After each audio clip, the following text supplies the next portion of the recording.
I'd like to first say that I'm very, very honored that Dr. Alice Rothchild can join us today. My name is Inez Hedges. I'm the Stotsky Professor of Jewish Historical and Cultural Studies. This is my last year in that position.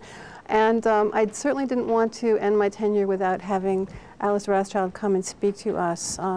As you'll see, this is a really important event to have on our campus. Dr. Alice Rothchild is a physician who's worked with medical delegations in Israel and Palestine with the Health and Human Rights Project, and she's actually leading a delegation this Saturday, so we're especially touched that she could make room in her busy schedule to come and talk to us. In Boston and around the country, she's been a courageous voice for mutual understanding, human rights, and justice. And by the way, she has published many, many op-eds, and some of these are available for you to pick up outside as you next to the books. So let me just give you some of the titles: The Judaization of East Jerusalem, Returning to Nablus, Collateral Damage, The Other Side of Israel's Birth, and so on. So please do pick up one of these later. And also a postcard called Palestinian Loss of Land, 1946 to 2005, and a great website called muzzlewatch.org. I love that name. Alice's book, Broken Promises, Broken Dreams, Stories of Jewish, Palestinian Trauma and Resilience, talks about some of the visits that she has taken in Palestine and Israel, and also about her own life journey from an uncritical identification with Israel in her youth to what she calls the powerful unraveling of the Jewish family story, beginning in the 1990s. More than that, though, her book is a work of deep compassion for Israelis and Palestinians of many different persuasions, and a step toward the dialogue and conversation that will have to happen before there can be peace. Tellingly, she states in her introduction that her travels have shown her that there are not two sides to the story, but that it is complex and multifaceted. So dialogue is what we're trying to create on the Northeastern campus this fall with our series of lectures and events. And you may have seen this poster. There are many, many more things to come. This effort is sponsored by many different programs and departments: the Middle East Center, Cinema Studies, Jewish Studies, the Center for Interdisciplinary Studies, and so on. And I want to especially thank the Northeastern University Library and Emily Sabo. This is the first event that we've co-sponsored with the library, and I think it's really exciting that you're bringing so many authors to campus this fall. So after her talk, Alice will sign books, and hopefully you'll be able to afford them despite the economic crisis. And I hope you can now welcome Alice Rothchild. Thank you. I'm really pleased to be here. As was mentioned, I did publish a book in April of 2007, feels like 1907, and it's based on my experiences on health and human rights delegations to Israel and Palestine.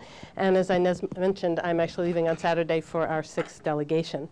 So I have lots to talk about, and I really want to share with you what I've learned over the last 11 years when I've been really focusing on this region of the world. You know, building bridges as a physician and a peacemaker, bearing witness to an intractable conflict, and really trying to grapple with how do we talk about this, which is something we'll all struggle with after I speak. So these are wild and contradictory times. And what I want to give you a sense of is all the multi-layered realities that we have to think about when we're trying to talk about Israel and Palestine. So my goal is not to tell you what to think or to tell you that I'm right. I want to share my observations, and I want to open a conversation and to use my experiences as a Jewish woman growing up in the United States to share my journey, and do this by making some comments and then doing some readings from my book, which will give you a flavor and then hopefully make you all want to run out and buy 5 copies and send them to all your friends. So I'm, as was mentioned, I'm a physician, an activist, and a writer, and I have a particular viewpoint that I just want to share with you. My bias is that I would like to discuss the idea that we need to recognize Israelis and Palestinians as equally deserving human beings with aspirations, mistakes, strengths, weaknesses. And I think ultimately we cannot expect Palestinians to settle for anything less than Israelis would settle for. So if you hear about something, flip it and think, well, would an Israeli settle for that? And it's a really good way to look at this conflict in very human terms. And I think, you know, we're all aware of the tremendous problems that Israelis face. We hear about suicide bombing. I mean, this is really in our national consciousness. But we have much less consciousness about the problems that Palestinians face. And for instance, just to give you a flavor, Palestinians in Israel who have Israeli citizenship have over 20 laws that maintain them in a second-class status. So they're disadvantaged because of being Palestinian. So this is a form of Jim Crow, it looks to me, as an American. And Palestinians living in the occupied territories, there are 450,000 Jewish settlers who are living in the occupied territories and in Greater Jerusalem. And there are major inequities between the Jews and the Palestinians. So for instance, if you take something like water, which is like gold in the Middle East, Palestinians pay 4 times as much for water, and they get a fifth of the allotment of water when compared to a Jewish settler. And you have to ask, well, why is that? You know, I'm going to talk about bypass roads, which connect the Jewish settlements. Well, you have to have an Israeli license plate to be on these roads, which means that the Palestinians who live next to the bypass road can't travel on it. So these are functionally Jewish-only roads.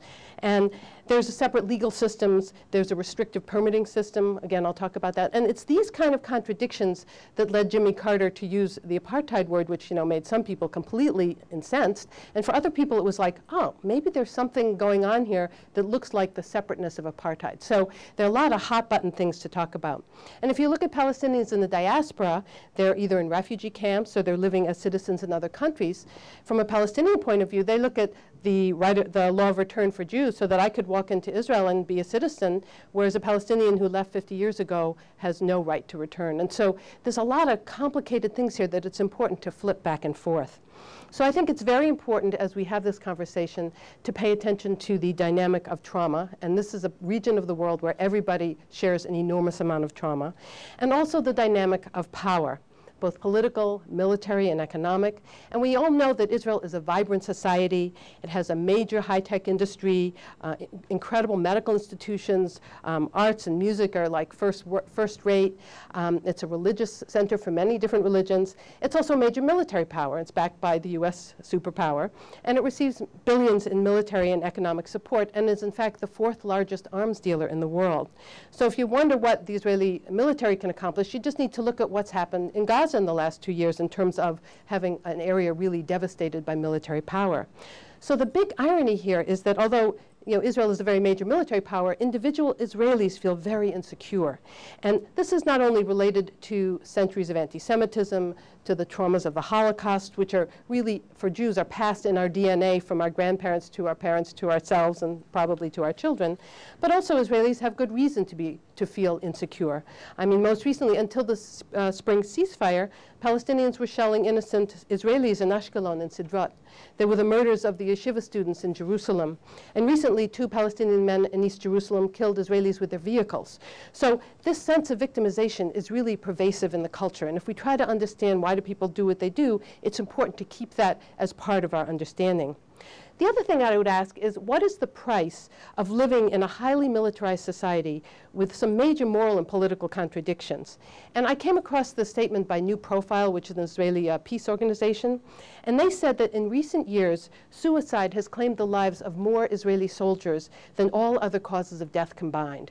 And this is sort of a stunning figure to think about, because it means that there's some problem, sort of psychological problem going on in the minds of Israeli soldiers. And so again, it's something to listen to and pay attention to and ask, why is that going on? So there's lots of contradictions. It's important to keep your eyes and your hearts really open as we have this talk.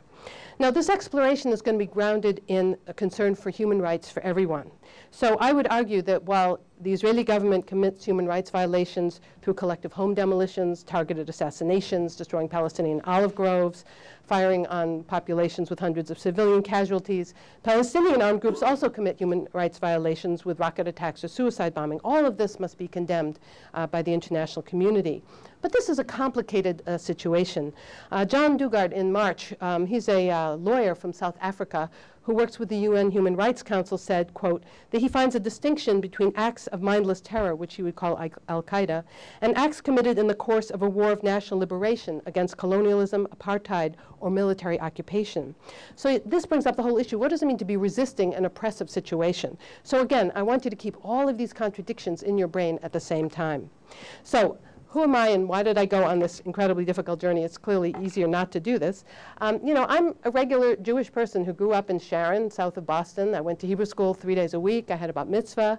My mother's a writer. She had written a book on the Holocaust when I was a teenager, so a lot of my teenagehood was really grappling with the Holocaust and the realities and the facts that were coming out. When I was 14, my family made a pilgrimage to Israel, which I still remember as like this trip to this magical country that we had dreamed of for so long. So, you know, I'm a nice Jewish girl from Sharon. And I'm very typical of people of my generation. But as, you know, a child of the 60s, as someone who became more political, fought the Vietnam War, became feminist, got involved with healthcare reform, I actually became a much more political person. So I had my own personal evolution trying to figure out how can I understand this particular conflict. And in 2003, I got involved with organizing health and human rights delegations to the region, taking people, not just doctors, but anyone who's interested in the topic, and trying to coalition with Israelis. And originally we started out with Physicians for Human Rights Israel and Palestinians, and we worked with Palestinian Medical Relief Society. And so for me as a physician on these delegations, I've worked in clinics, seen patients, made home visits, interviewed families, interviewed staff. And what I try to do is, first of all, provide a little bit of care as an act of solidarity with people who are refusing to be enemies. I also try to bear witness to what's going on and really understand the realities on the ground, which are very different from what we see in our media. And I develop human relationships. So now I have all these email relationships with people who live in the region. But I see my main job is to bring these stories home and to share them. And when I tell these stories, I try to stay very personal, because this is such hot-button stuff, it's often hard to talk about. And I'm very respectful of the diversity of opinion, but I really try to focus on the voices we don't usually hear. So that's Israeli voices of dissent and Palestinian voices. And what I try to do is explore how history can be told by the victor and the victim, and how someone can be both victor and victimizer at the same time. And you know, this is a pretty challenging task, and so I'm just going to reflect on this by this particular reading, which maybe you can identify with. For many Jewish families and friends in the United States, bringing up the topic of Israel and Palestine is a sure way to ruin a lovely dinner with the relatives, or to stir up vitriolic passions on an otherwise moderately tolerant college campus. Indeed, often merely using the word Palestine is enough to flare tempers and to provoke strongly held emotional reactions in the most liberal of families or universities. I often hear secular as well as religious Jewish friends say, "It's too painful to talk about," or "My family has decided we just won't mention it." Temple social action groups frequently report, "It's too divisive for our congregation," or "Arabs just want to drive us into the sea. What is there to talk about?" Rabbis confide that the presentation of outspoken views on Israel may threaten their contracts with their synagogues. Christian friends are often afraid of saying anything critical of Israeli policy for fear of being labeled anti-Semitic, while left-leaning Jews sometimes cringe at the lack of sensitivity to Jewish sensibilities voiced by their political allies. So why did opinions on this conflict, which is so central to Jewish life as well as to the national discourse, become so taboo and controversial that it is often easier to discuss homosexuality, abortion, and torture in Abu Ghraib while asking your Uncle Morris to please pass the gefilte fish than to utter the word Palestinian? So as we go on this journey, I want to just ask the question, how do we know what we know, and how do we make sense of it? And I want us to pay attention to the issue of framing and language and where we get our information. So I'm just going to throw out some examples that I want you to be thinking about when I'm doing my actual readings. So first of all, what do we call the West Bank and Gaza? You know, by international law, this is occupied territories. But if you look in the media, it's often referred to as disputed territories. Sometimes people will refer to it as liberated territories, or the more biblical Judea and Samaria. So all of these names, for just even the place, has a political message to it. And so you can understand where the person is coming from by knowing what they call the place they're talking about. And oftentimes it just goes by and we don't even understand what we've bought into by the words we're using. Or for instance, the Israeli government claims that Gaza is no longer occupied because the Jewish settlers, the 7,000, 8,000 Jewish settlers, were removed from Gaza. But then you look at Gaza. Its borders are controlled by the Israelis, its air is controlled by the Israelis, the sea, the entire economy, who goes in, who goes out, it's totally under the control of the Israeli government. So if that's not occupation, I don't know what else it could be. So you have to ask, what's in our language and what assumptions do we make? Or look at the example, you know, the indigenous people who were living in the region before the State of Israel was founded. Do we call them Palestinians or do we call them Arabs? You know, in Israel they're called Arabs. Well, if you call them Arabs, they're Arabic-speaking people who come from some amorphous place where people speak Arabic. They don't have a particular culture or history or rights. If you call them Palestinians, then they're from historic Palestine. they have rights, they have a culture, they have a history that's particular to them. So even in the language, you can see what the assumptions are about the people who are living there.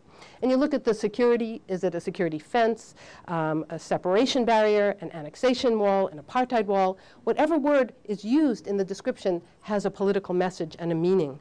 And you know, Jewish settlements in the West Bank are often described as Jewish neighborhoods, although they're, by international law, illegal settlements in occupied territories. But then you'll see there's the Jewish settlements and there are the illegal outposts, which are the little caravans next to the city of 50,000, which is the settlement. So the word illegal outpost implies that the settlement's legal, but the outposts are not legal. So again, in our language, there are all these assumptions that we buy into.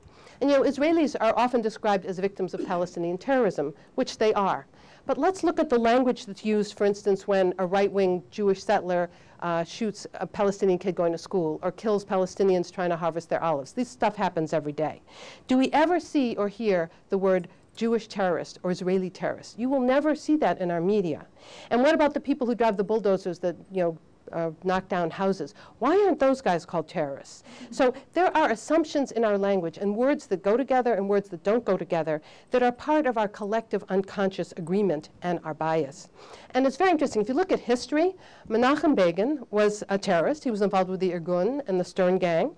And he was in opposition to Ben Gurion, who was a terrorist, who belonged to Palmach and Haganah. These guys were militants. They fought each other. They blew up buses. They killed civilians. They did all sorts of things that we would call terrorism. And yet, they both are remembered as the prime ministers of Israel and freedom fighters and really adored in the country. So you have to ask, what does the word terrorist mean at all in this situation? And clearly, how we use it depends on who we are and what point we're trying to make by using that word. And I would argue that when we demand that Hamas recognize Israel, which it absolutely must do, which Israel are we talking about? Is it the Israel with the 1948 UN borders? Is it the 1967 borders? Is it the border with the separation wall? Yeah, which one? Because if you're a Palestinian, those are really important differences. And you'd want to know that before you decide to recognize it. So you can understand why that might be an issue. And you know, when Tzipi Livni, who's the new head of Kadima, which is the party that's currently in control, or sort of vaguely in control, she calls for a Palestinian state. What Palestinian state is she talking about? Is it a viable state? Is it little collections of Bantustans? What does she mean? And so we really need to look at what we're talking about. And we frequently hear harsh criticisms of Palestinian textbooks. But why aren't we concerned that if you look at Israeli textbooks, the West Bank is labeled Judea and Samaria, again, with the biblical assumption that this belongs to the Jewish people. There's no green line. There's no Nakba. There's no description of Palestinian version of the narrative of 48. And, you know, I saw this, the Palestinians are viewed primarily as a demographic problem. And I saw this article that I loved where this guy said, my map is educational, your map is propaganda. And that kind of summed up what the controversy is often in education. So I think it's really important to flip back and forth and look at everything from this sort of double vision. And I would also argue once you start doing that, you become aware of how biased our resources are, and the information we get is very limited and often without context. So the next time you read a story about the West Bank or Gaza or East Jerusalem, look and see if the word occupation is in that story. You'll never find it. The context in which the story is taking place is never mentioned. And you know, in June of 2007, when there was the horrendous fratricidal war between Hamas and Fatah in Gaza, how many reporters asked, why did this happen? What's at the stage? How did people get so desperate that they had nothing left to lose? And why don't we hear about the nightly Israeli incursions into Nablus? They're happening every week. Why don't we hear about the nonviolent demonstrations against the wall in Berlin? They happen every Friday. You know, there's some things that we just don't hear about. And you know, how we hear about things is also framed in a particular way. So in March, in the Globe, there was a headline that said, Abbas suspends peace talks with Israel. So I looked at the article, no mention of occupation, no mention of context. And I was wondering, what if the headline had said, massive Israeli incursion leaves hundreds dead and thousands injured, which is why Abbas suspended peace talks with Israel. But you know, the title of the article blamed Hamas, and so Abbas. So you can see what the bias is once you start getting this double vision.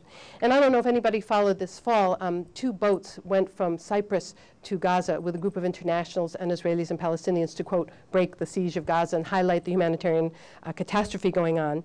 And you know, this was an important political moment, and it was widely covered in Europe, but there was almost no coverage in this country. And again, why not? And you'll see that nonviolent resistance is is very rarely covered because it doesn't fit our preconceptions of who the so-called enemy is. So it's really important to look at framing and language and causation and what we are sort of glossing over as we make assumptions. And to approach this region with this full context and understanding of history, politics, and reality. So given all of this background, I want to share some voices. In the first part of my book, I talk about several Israelis. And I want to tell you about Ruhama Martan. She's a pretty extraordinary lady. Her family came in the 30s. They were Zionist socialist pioneers. They were going to be the new militant, strong Jew, no more Holocaust. And so she grew up with the founding of the state and was in the army and was in the Suez War. And she was a soldier, and she witnessed a horrendous human rights violation and was very shook up by it. Became involved in human rights, went to medical school, became a psychiatrist, and founded Physicians for Human Rights Israel. And so for her chapter, what I do is I take several interviews that I had with her. I also knew her when she was in Boston at the Bunting Institute at Radcliffe. And I also wove together some of her writings, because she's written a lot.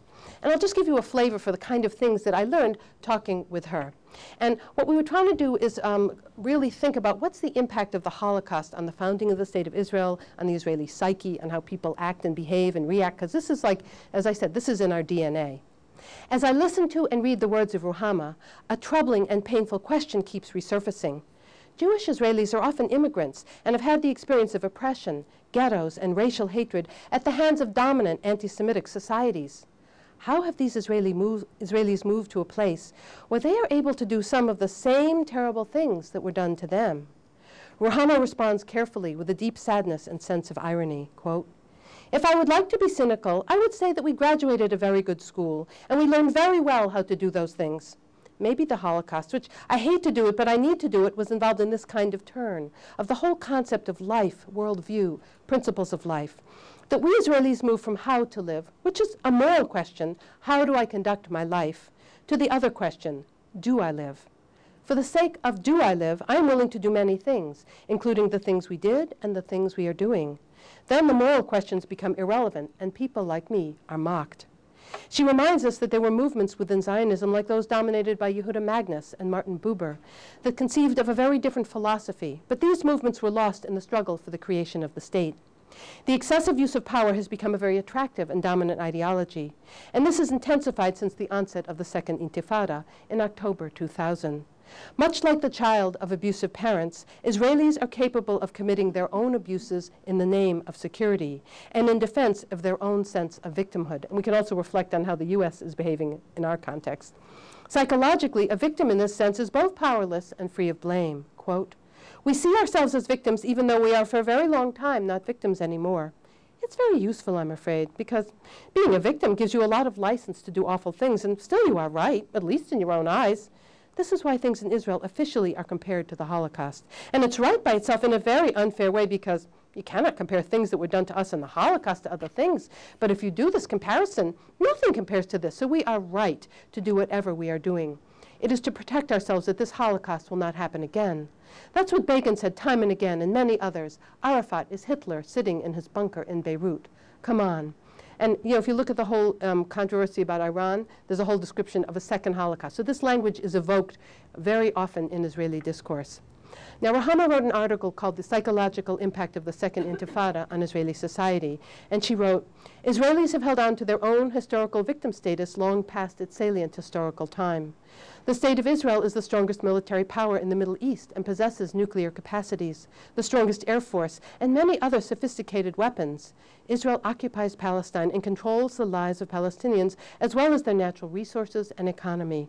In spite of all this, Israelis maintain that they are the Palestinians' victims." Ruhama sweeps her hand in a gesture of incredulity, takes a drag on her cigarette and explains, quote, "People used to say we have 6 million licenses that go for the 6 million that were killed in Europe in the Second World War. Then we have our wonderful ideas about ourselves, and everything goes together, empowering each other, because being Jews, we are by nature moral, by nature pure, by nature right and just, and maybe something else, and chosen, that's for sure." So after I interview and talk about several Israelis who are Israelis that are peace activists and working in what I would call dissenting Israelis, I then have several chapters on my experiences with other more mainstream Israelis. And I had a very wonderful experience of interviewing staff in some of the big hospitals in Israel, including Hadassah Hospital and Shaare Zedek Hospital, which is an Orthodox hospital. And this piece that I'm going to read is from Sharet Zedek, and it's also part of my effort to really honor both the trauma and resilience of Israelis. Dr. Eli Picard comes quietly into the conference room. He sits before our video camera and tells us he's a pediatric pulmonologist. He emigrated from France 23 years ago and is the father of 4 children. We look into his sweet, sensitive face and the friendly twinkle of his eyes framed by wire-rimmed glasses. He sits almost serenely before us, leaning into the table, wearing green scrubs, a stethoscope hung around his neck. A shadow of sadness passes across his face as he begins to speak. Last year, he was working at Sharet Zedek with a Palestinian child transferred from Hebron, quote, from West Bank, or Judea and Samaria, as we prefer to call these places. A pretty Arab boy, 8 years old. He was transferred, and we cared for him, and God bless him. He is feeling better now. But this night that I was in charge, as I told you before, I had 4 children. My second child was 18, and he was learning in a college near the Gaza Strip. At midnight, a terrorist entered in his college during Bible lesson.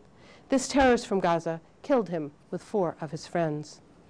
We are sitting quietly, inhaling his grief, struggling to bridge the abyss of his private loss.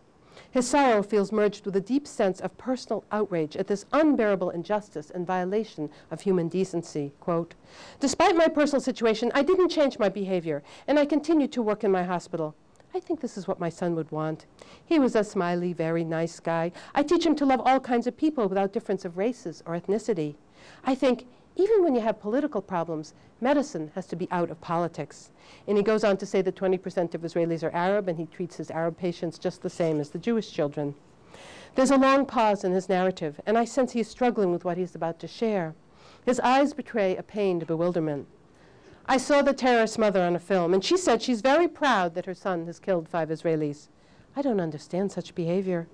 My son was not a terrorist, was not a soldier. He was supposed to be a soldier because we have to, it's not voluntary, but I cannot understand this behavior, to be proud of a son that killed 5 innocent boys only because we are Israeli. I hope that in the future such disaster will not happen. And as we used to say in the Jewish tradition, God gives us strength to overcome our sadness. So I pray that God will give me strength to overcome my tragedy, and that my child in the sky will be proud of his father. He glances up at the ceiling and smiles as we sit in a silent circle of tears. Since that afternoon, I have listened to this interview dozens of times, with the open heart of a parent trying to fathom the bottomless loss of one's child and the extraordinary summoning of strength to continue living and working without apparent bitterness. Standing before this man's grief and resilience, I wonder about so many of the details and of the future now lost in that bloody moment. I wonder, for every child from Gaza that this generous doctor cares for so willingly and decently, what would need to happen for him to worry about the thousands of children who may not get permits or cannot afford the trip or are trapped in the bureaucratic tangles of Palestinian and Israeli authorities? I wonder if he really is ready to share Judea and Samaria, and does he think it belongs to the Jewish people, or is he willing to grapple with sharing? Are his other children filled with despair and ready to hate? Can they, the next generation, manage forgiveness and compromise in the face of their immense personal sorrow? I wonder what kind of soldier his lovely son would have become. Would he have stood easily at checkpoints, automatic weapon in hand, controlling the lives of thousands of Palestinian civilians, trying to get to work or school or the market? Would he have commanded tanks and forced curfews, or been assigned to a more bureaucratic military task? Would he have refused to go at all, this smiley, innocent boy? And what of the Arab mother?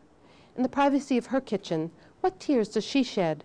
Did she send her young man of a son to the ignominious task, or was he unemployed, hopeless, uncontrollable, and easily recruited for jihad by men more militant and less impotent than he?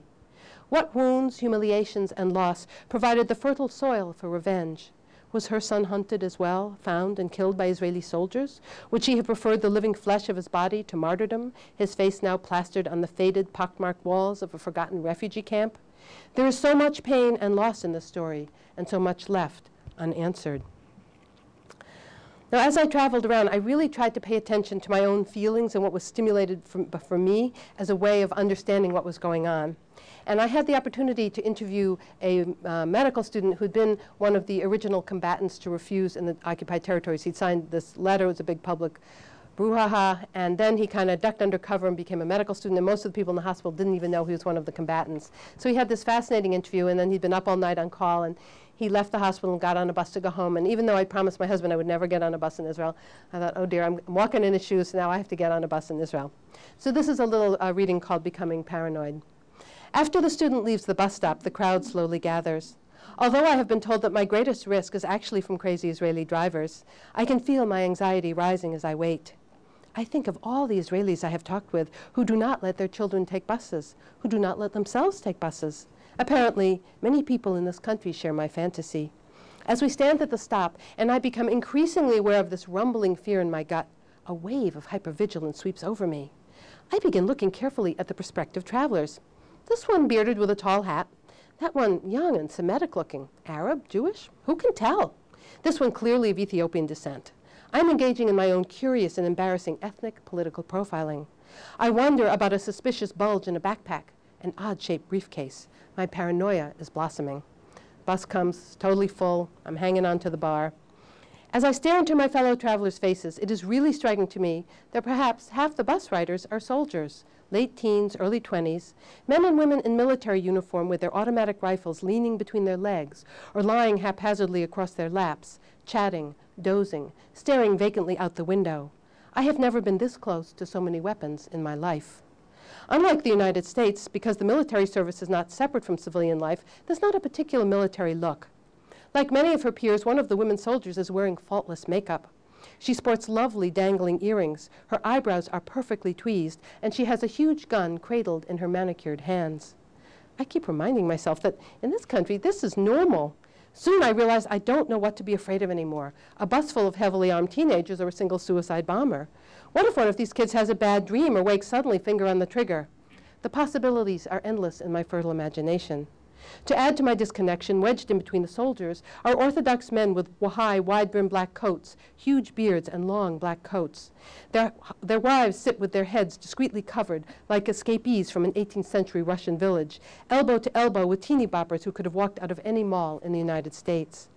Finally, after 45 minutes, a seat becomes available, and I sit down and immediately fall asleep. Exhausted from the tiresome, humiliating morning checkpoint experience leaving Gaza, the interview with the medical student, and the anxiety and intensity of living in between and within two contradictory worlds. I feel like my left foot is in Palestine and my right foot is in Israel, and I'm stumbling along the borders between these worlds in a state of utter disequilibrium. I think about this elite officer in the Israeli army, the pride of his country, patriotic, Zionistic, yet willing to risk his future for the sake of saving his soul. I think about the Palestinians he does not know or understand, yet refuses to destroy, and he admitted he'd never had a social conversation with a Palestinian. I marvel at the separation wall he supports, worry about the humanitarian and economic consequences of unilateral solutions, and the price of seizing land while imprisoning an entire population. I understand that Israelis have a right to be fearful, and their neighbors have a right to be angry. I am trying to capture my appreciation for the enormous imbalance in military power between Israelis and Palestinians. The Israeli sense of rightful ownership of this promised land and the powerful will to survive is fused with the belief in permanent Jewish victimization and an inherently undemocratic, militarily arrogant stance that is often blind to the suffering of Palestinians.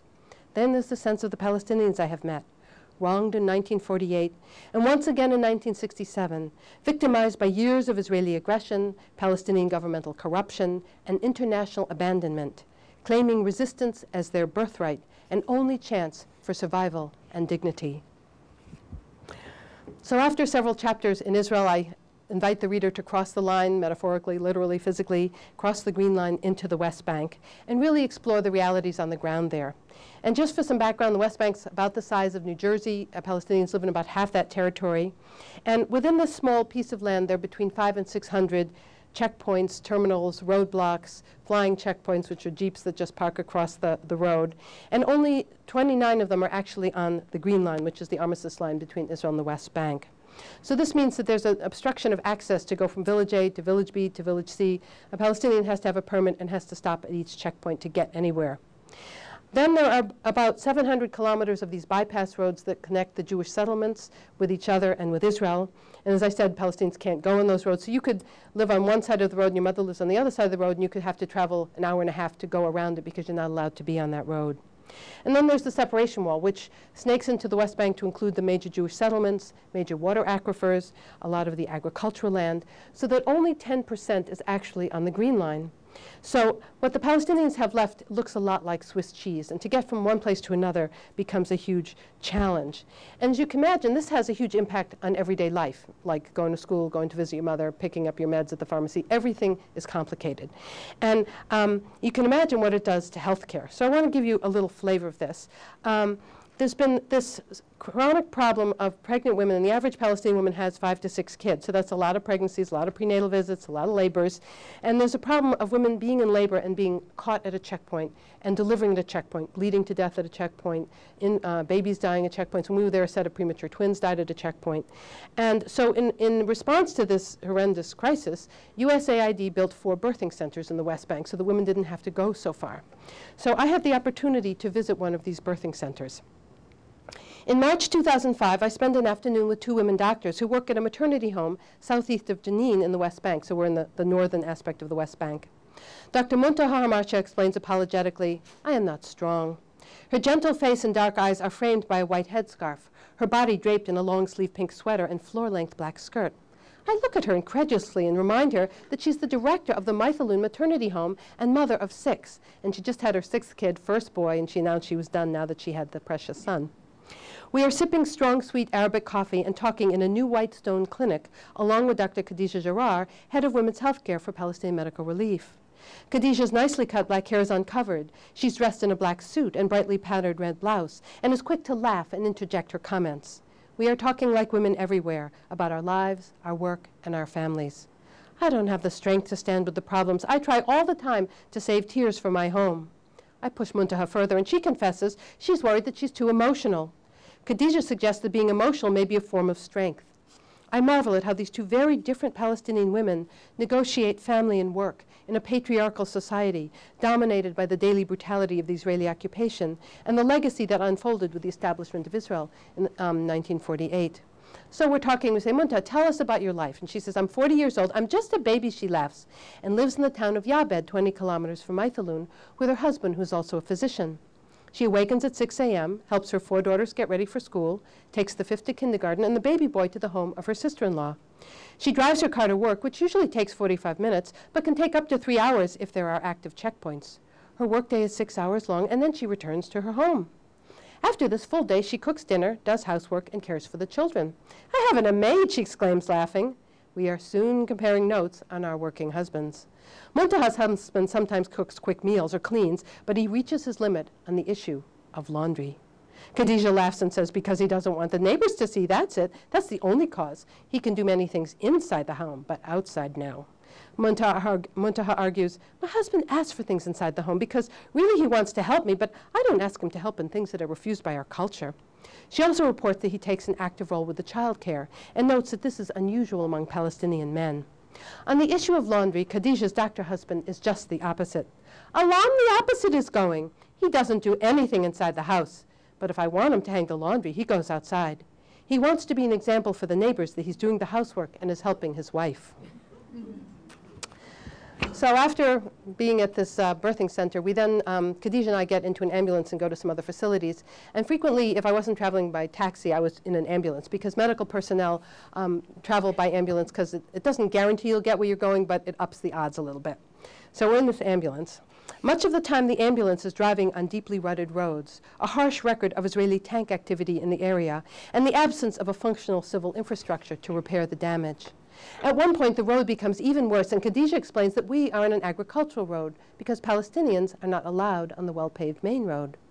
While rattling and bumping along, we talk about the large Ministry of Health hospital in Jenin, which does 500 deliveries a month and often runs at twice capacity. We just toured the hospital, and we're told that women are discharged 2 hours after delivery with no home visit.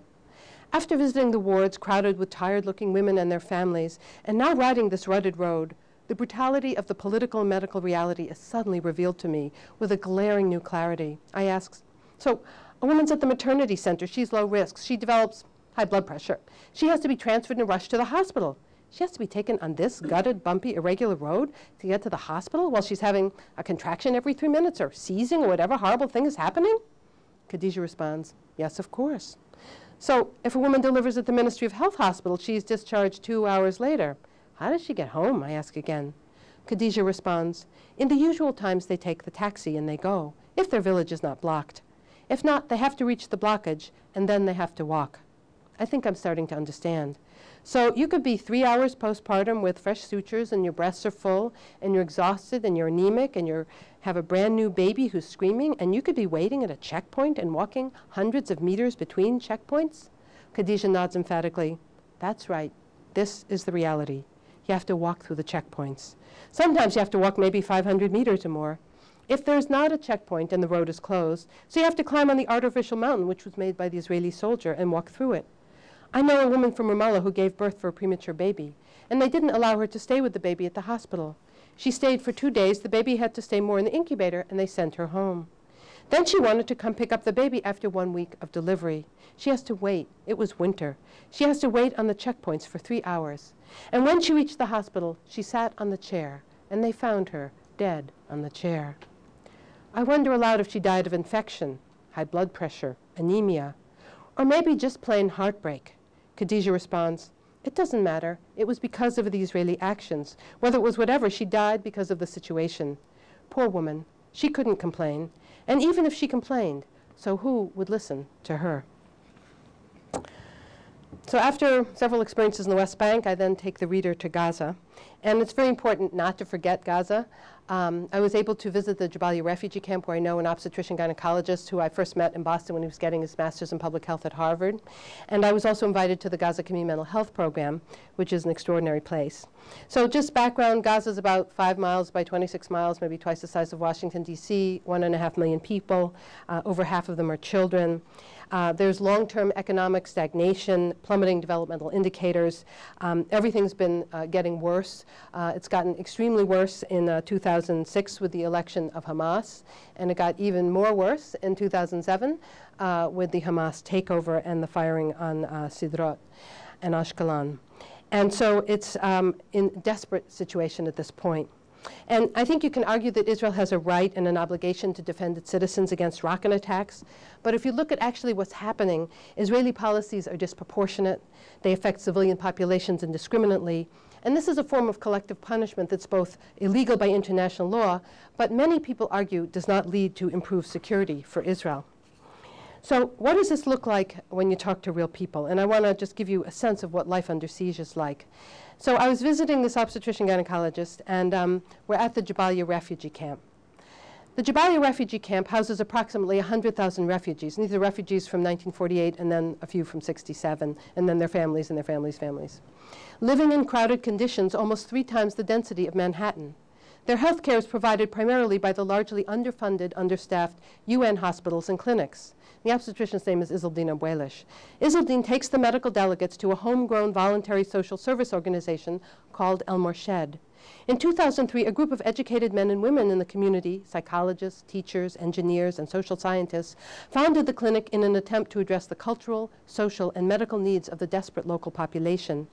Izzeldin volunteers his obstetrics gynecology services every week, and word has spread that a pediatrician and an obstetrician gynecologist from America will be seeing patients. We make our way through the overcrowded waiting rooms, mostly mothers and children, amid much chattering, screaming, little boys and girls running about. And then there's all these formal introductions, and they're trying to feed us, and we're trying to say, no, no, no, let's see the patients. So I finally sit down with Izzeldin, and we're listening, and he's translating, and we're talking about cases. To my utter amazement, we are doing an infertility clinic in one of the most populous areas in the world. There's no exam room, minimal privacy, and frequent offerings of small cups of dense, sweet black coffee. One woman is 41, her husband 60 years old, 14 years of infertility. Another's 30, her husband 37, 8 years of infertility. And it goes on with these disastrous medical stories.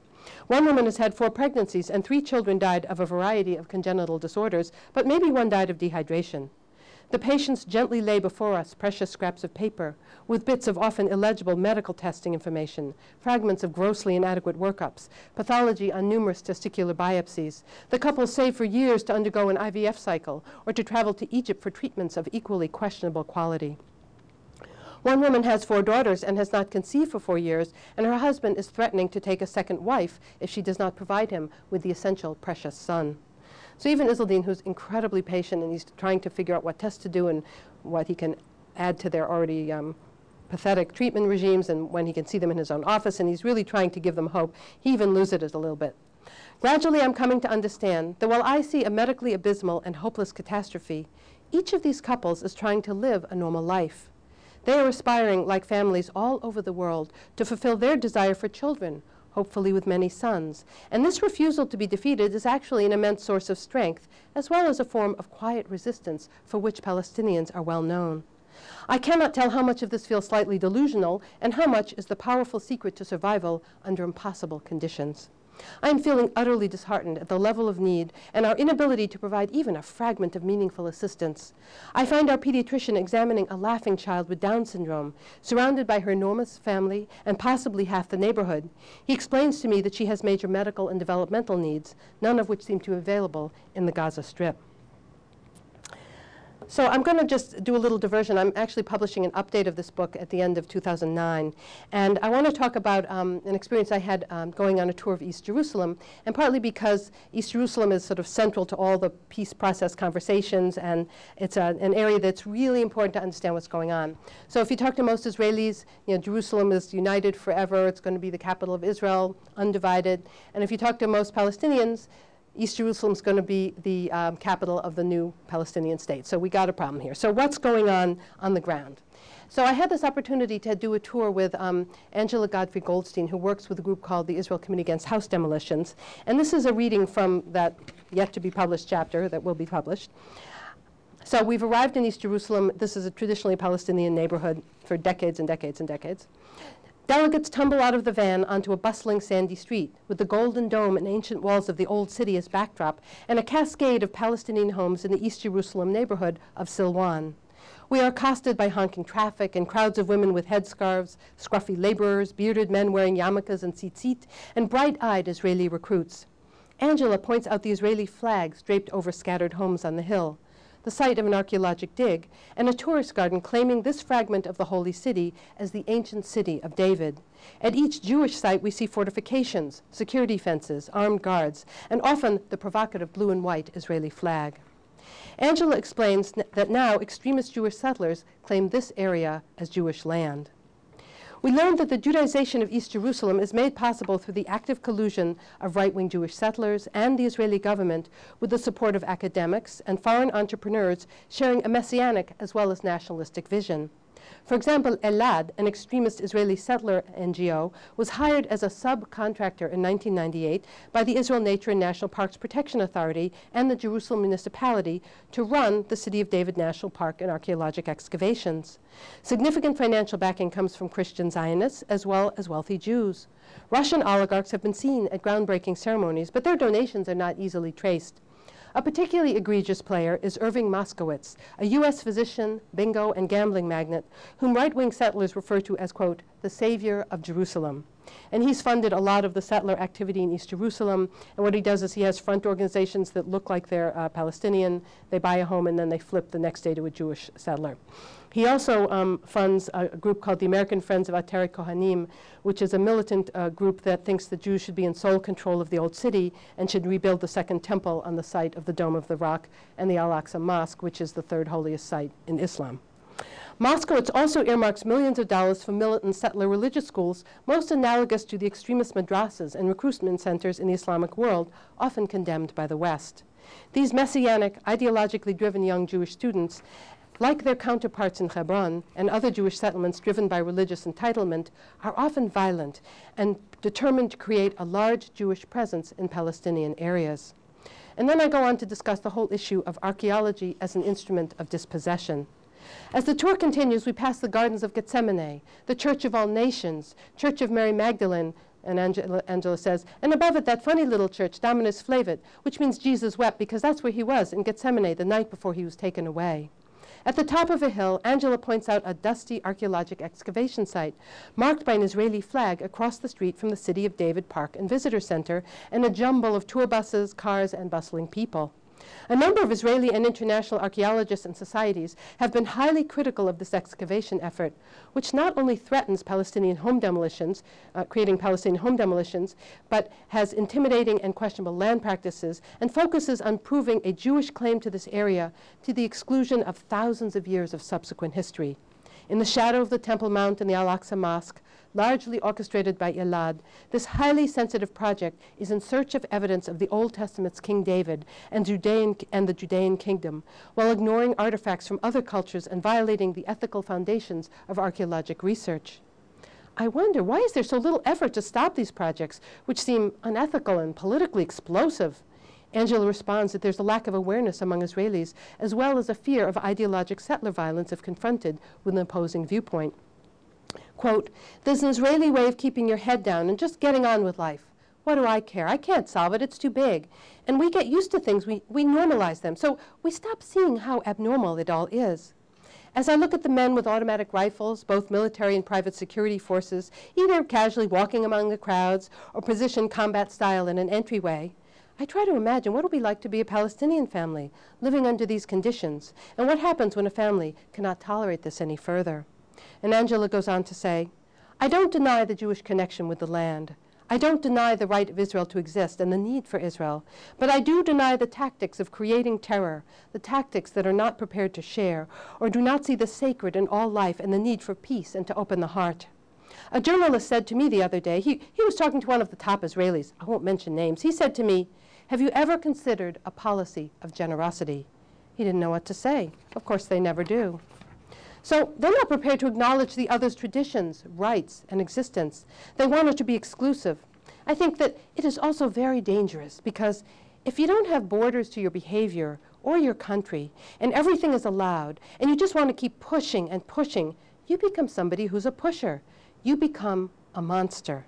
And that, I think, is where we've gone since the assassination in 1995 of Yitzhak Rabin. The monsters are taking over. So I think, as we admire the tremendous accomplishments of Israeli society, we need to also be aware of the important political realities and these enormously painful contradictions.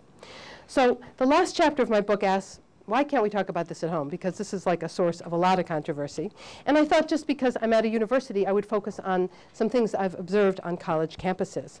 So this, I have 2 readings on this topic, not very long, so we'll get to conversation very soon. So it turns out that there's been a lot of work trying to research how to sell Israel on college campuses. And this is just a conversation about that.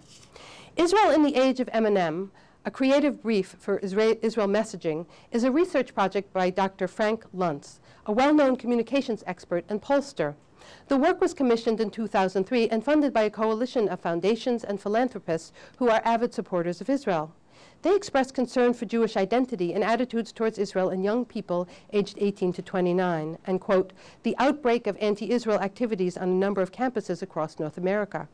Using focus groups and reactions to ads, flyers, promotional information, and websites, quote, "the report is designed to help you appeal to the roughly 80% of the young secular Jewish population who are currently not engaging." The report stresses the importance of, quote, Israel advertising, of showing faces that look, quote, American rather than Middle Eastern, of maintaining an edgy sophistication, exhibiting, quote, a kind of attitude and irony, most successfully generated by people in the entertainment industry rather than traditional unhip Jewish organizations. Luntz notes, quote, "The net effect is that we must now sell the Israel many of us loved during the Six-Day War to an audience who grew up after Rabin and during the Second Intifada." Additionally, he adds, "For most readers of this document, a visit to Israel would be filled with spirituality, wonder, and inner peace. For these Jews today, an Israeli trip would be full of stress and anxiety." While emphasizing the importance of birthright trips, where young Jews are given a free but narrowly focused trip to Israel, he also urges the use of cultural events to engage youth. The report cites the successes of events as diverse as Tibetan freedom concerts, Christian rock music, and the Vagina monologues, but also favors comedy performances, monologues, theater, and tours by Israelis' top DJs, techno musicians, and dances to deliver, quote, "an upbeat pro-Israel message." The report concludes that the evaluation of ads aimed at young Jewish audiences the report concludes with an evaluation of ads and ends with, quote, "the 10 commandments for successful Israel advertising to younger audiences," including presenting, quote, "facts in a simple, straightforward, and I would argue hopelessly one-sided fashion." At no time is there any acknowledgement that there are serious issues to be engaged and addressed to understand this tormented conflict, and that conflicting narratives coexist which desperately need to be examined, understood, and grappled with if there's any possibility of real understanding. And I don't know how many of you followed this, but a couple of years ago at Brandeis there was a bit of a crisis around this stuff. And I want to just read this and then I will close. And you know, you think of Brandeis, this is a major university, Jewish university. It has an exchange program with Al-Quds University, which is a Palestinian university in Jerusalem. They do a lot of coexistence and dialogue work. I mean, this is a place where you'd think that there would be a lot of tolerance for different voices. In April 2006, Lior Halperin, an Israeli army veteran and Brandeis student taking a class called The Arts of Building Peace, organized an exhibit of pictures and comments by young Palestinians from the Ida refugee camp near Bethlehem, and with the assistance of a Brandeis professor, mounted the exhibit entitled Voices of Palestine in the Goldfarb Library. The drawings and brief commentaries reveal the trauma, as well as the incredible yearnings and political and personal aspirations of these young people living under a violent and ugly occupation. On viewing this installation, I was struck by the number of drawings that showed the destruction by Israeli tanks and bombs and the ravages of the separation wall, mixed with the expressions of fervent Palestinian nationalism. This sharply contrasted with the children's poignant dreams of becoming doctors, dentists, engineers, pharmacists, and journalists. Viewers were invited to write their thoughts to these teenagers in the spirit of developing conversation and understanding. I actually have a website, and I have all the pictures posted on my website. Within days of the opening, Lior reports that she was called by Daniel Terrace, director of the International Center for Ethics, Justice, and Public Life. Lior states he reported that the exhibition was causing, quote, a mushroom of criticism.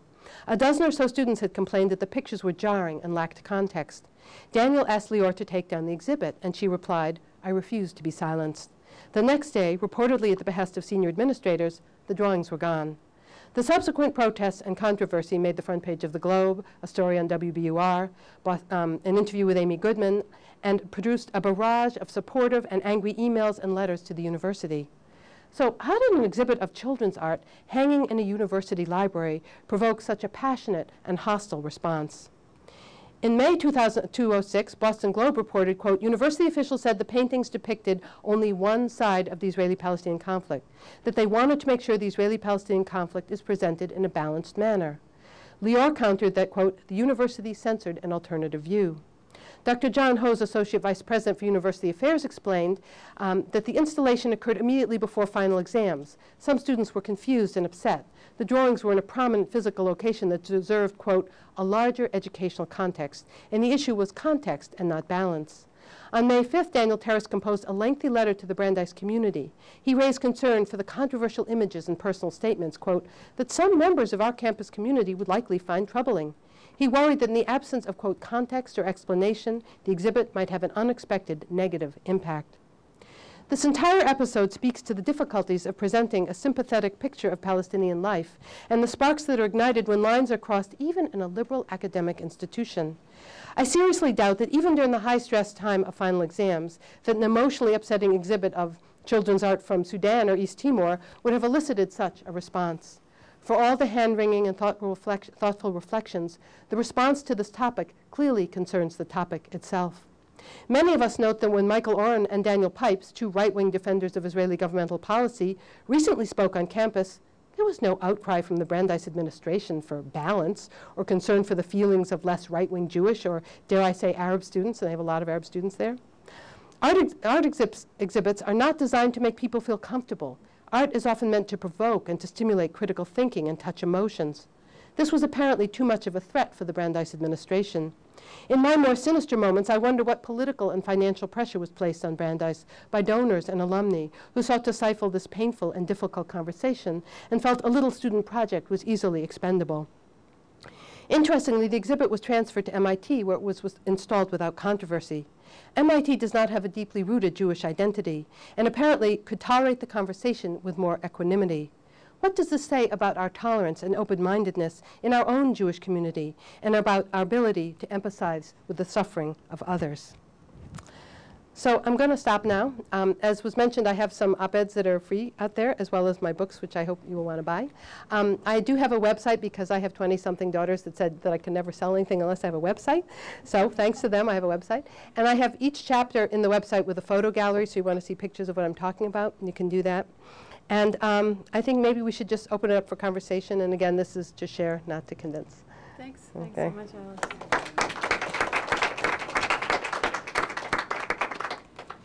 So I want to start off, we'll take maybe a few minutes for questions, and then we do want to give you a chance to sign your books. Yes. So you do mention in your book about the post-traumatic stress that children, when we were speaking of children, are that they endure in the occupied territories, and it seems, and a lot of the movies that I've been looking at with my class also show children and the effects on children of the what's called the situation by both sides. So could you talk a little bit about that? Did you meet children? And Well, first of all, this post-traumatic stress in Israeli children who've been, in bomb shelters. I mean, this is a universal experience.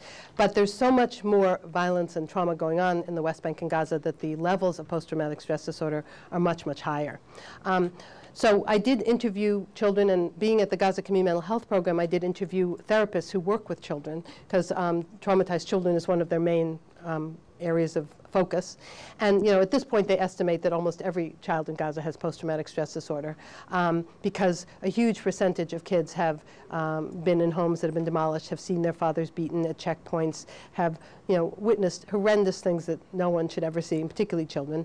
And one of the things that we heard all over the West Bank and Gaza is that there's an epidemic of bedwetting amongst children, and this is a symptom of post-traumatic stress disorder. So this is an enormous problem.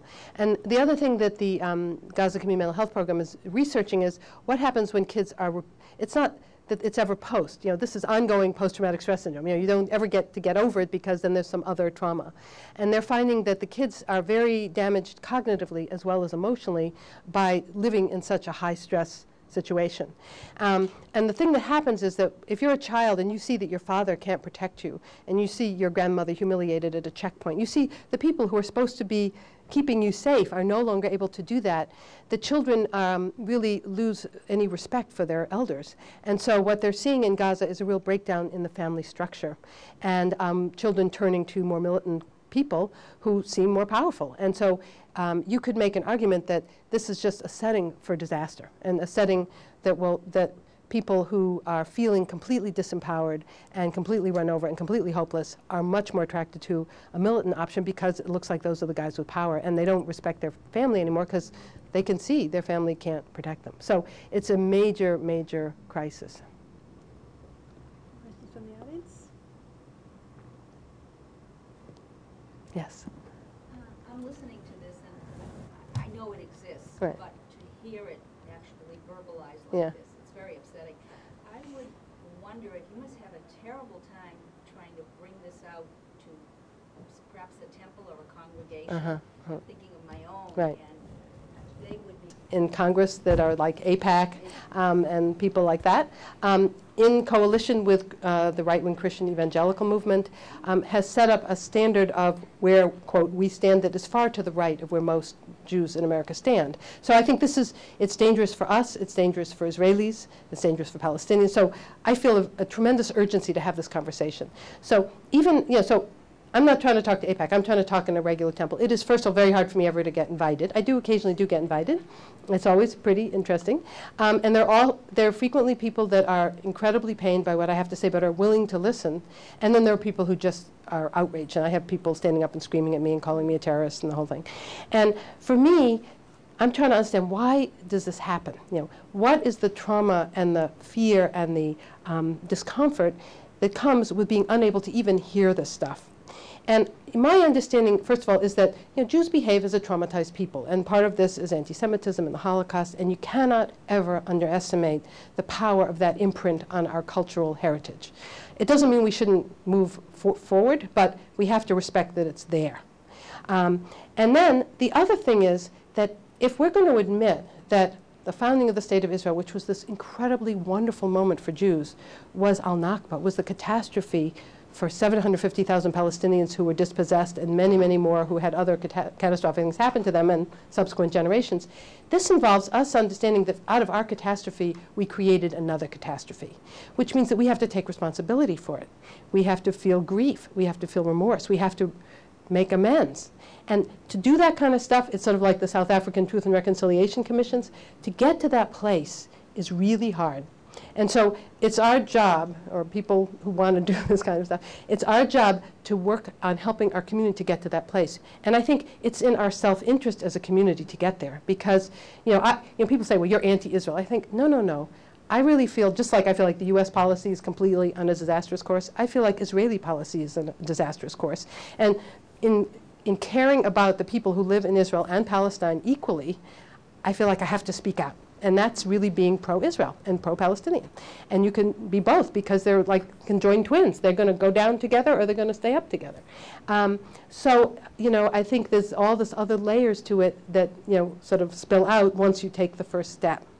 And in my book, I have this very interesting portion with Ruhama Martan. She wrote an article analyzing the psychological meaning of the separation wall. And she talks about the need of Jewish Israelis to make Palestinians invisible. So if you put them behind a wall, you don't see their suffering. You don't see them as human. And so there's a lot of that, that goes on within the whole Jewish community as well. So it's a really troubled area. And it's the hardest venue for me, or people like me, to get. And it's very sad, I think your work is absolutely, I don't even know if I have a word for it. I think it's just so incredible what you're doing, and the ability you have to go and listen and take the voices of the people who are suffering.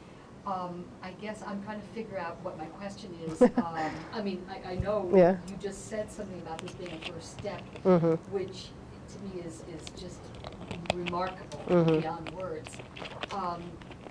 You're probably not the only one who does it. But no, there's like lots of people. There must be a vast minority. Right, vast minority.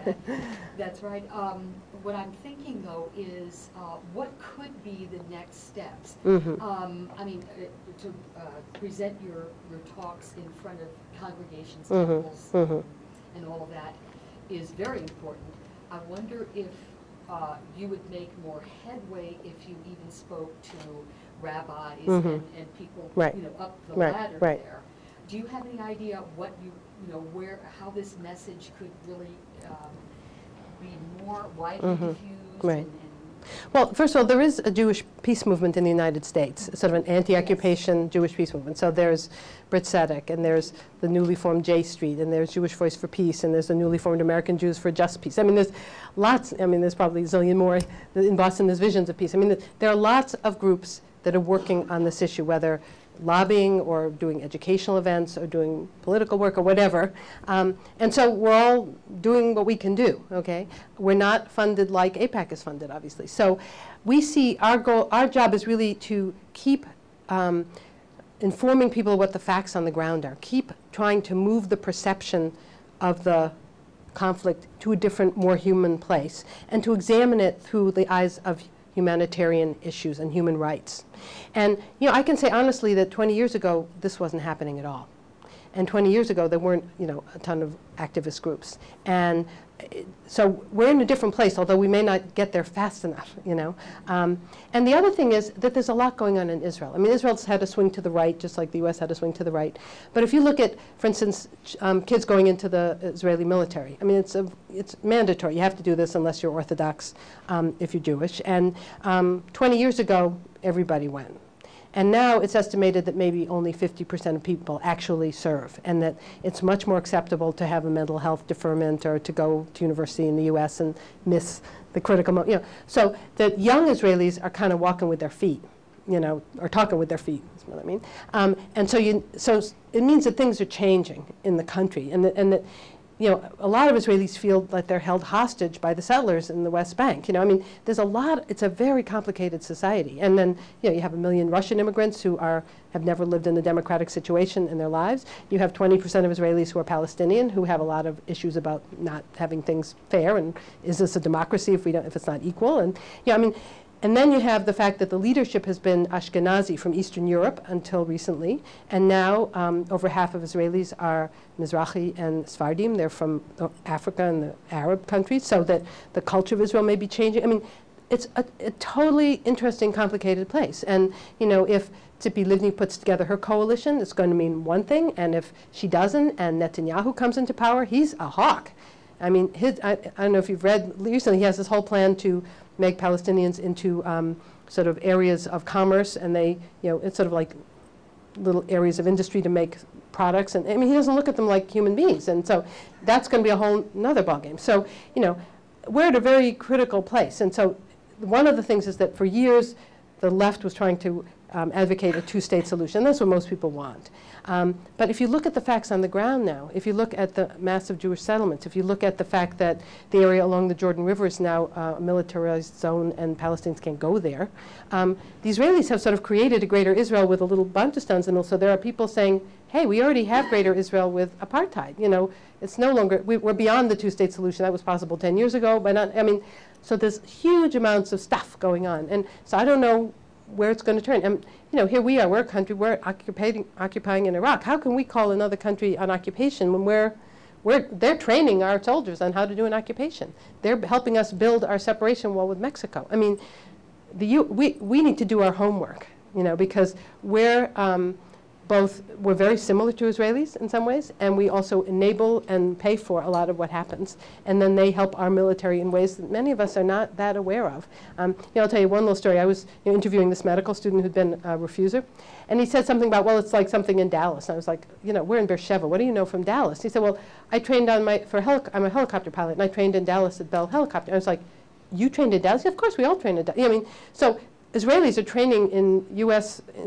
military industries to fly our helicopters in Israel. I mean, there's this huge intermixing that goes on that people aren't even aware of. But that, you know, is a very important part of the conversation, you know.